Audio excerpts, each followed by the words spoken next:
پہلی بات یہ ہے، یعنی یہ تمہارے اندر سکل ہونی چاہیے، آخر تم انتظام و انصرام کر رہے ہو تو سمجھا سکتے ہو ان کو، تو انہیں سمجھاؤ۔ دوسرا یہ ہے کہ سمجھنے سے ٹھیک نہ ہوں تو پھر اگلا یہ کہ ذرا ان کو وَاهْجُرُوهُنَّ فِي الْمَضَاجِعِ، ان کے بستروں پر انہیں علیحدہ کر دو،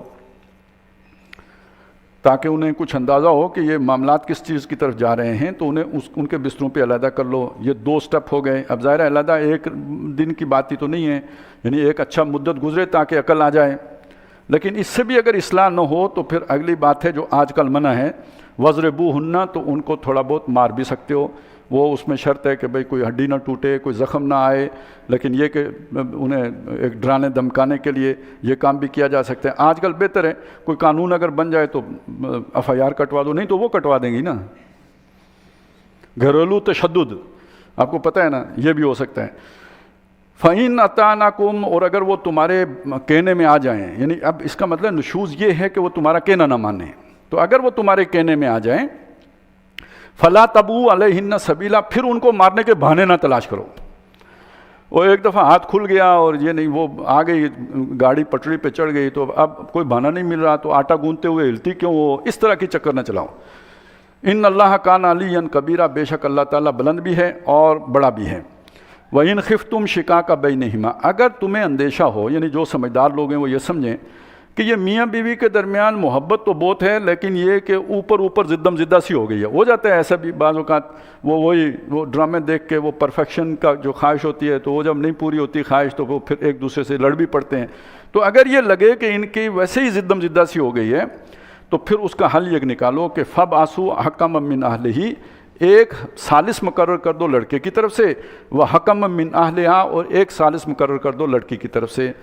ان یریدا اصلاحً، اگر وہ دونوں اصلاح چاہیں، اس کا یہ مطلب بھی ہو سکتا ہے وہ ثالث اصلاح چاہیں، لیکن اصل بات کیا ہے، یعنی وہ میاں بیوی کے اندر اگر ایک دوسرے سے کوئی محبت کی کوئی رمق باقی ہے، اوپر سے یہ گڑبڑ ہو گئی ہے، یوفق اللہ بینہما، اس عمل کے نتیجے میں اللہ تعالیٰ ان کے درمیان موافقت پیدا کر دے گا۔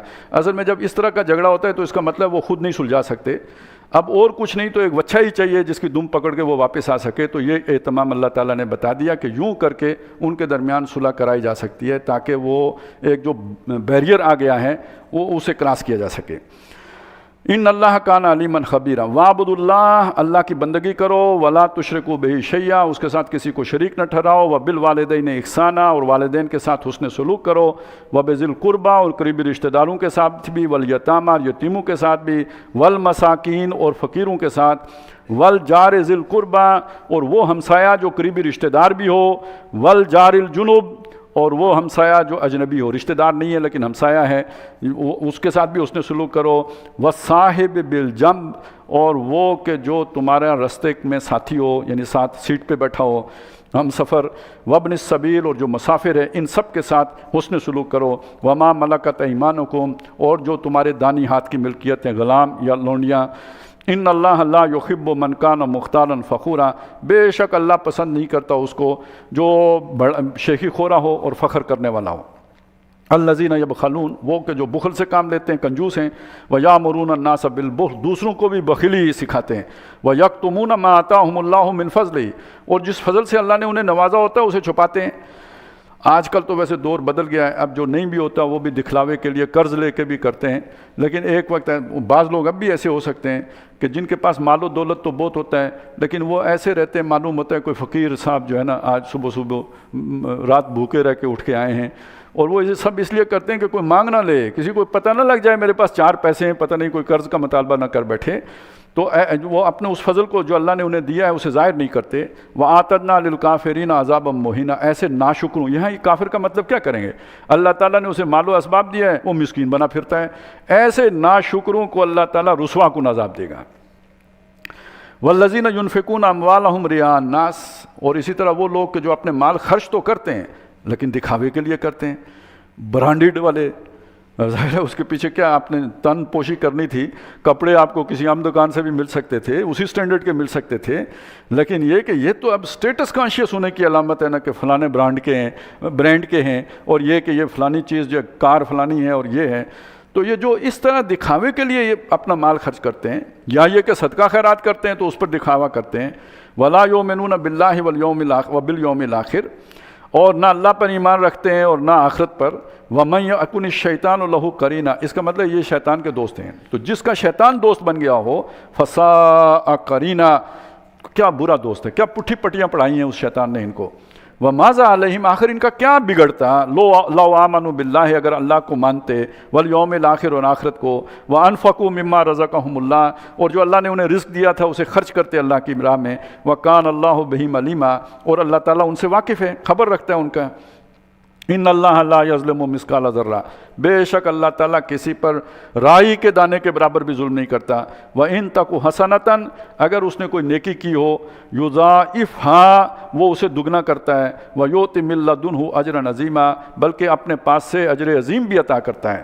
فَكَيْفَ إِذَا جِئْنَا مِن كُلِّ أُمَّةٍ بِشَہِیدٍ، تو کیا عالم ہوگا جب ہر امت میں سے ایک گواہ کھڑا کیا جائے گا، جو نبی یا رسول اللہ نے جس امت کی طرف بھیجا ہے اسے اسی امت کے خلاف گواہ بنا کے لایا جائے گا کہ میرا دین آپ نے ان کو پہنچایا تھا، سکھایا تھا، پڑھایا تھا، یہ سارا کچھ، وہ کہے گا پڑھا دیا، اب یہ مجرم ہے۔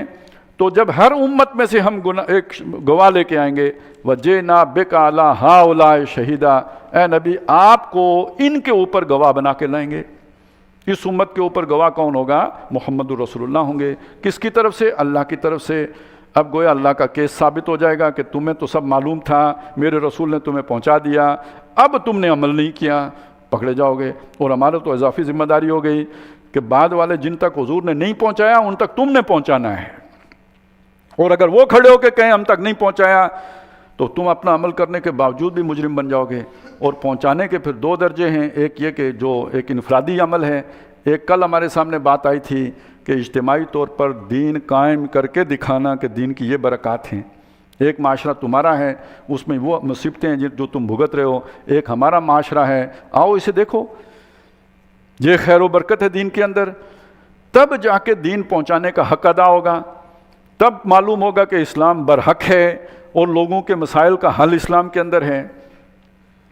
یومئذ یود الذین کفروا، اس دن چاہیں گے کافر لوگ، وعصوا الرسول، اور جنہوں نے رسول کی نافرمانی کی، لو تسوا بہم الارض، کاش کے زمین کے اندر برابر ہو جائیں، یعنی دھس جائیں زمین میں، ولا یکتمون اللہ حدیثا، اور اللہ سے کوئی بات بھی چھپا نہیں سکیں گے، وہ کسی بات کو وہ جو ہے نا اوجل نہیں رکھ سکیں گے، سب اللہ کے سامنے پیش ہو جائے گا۔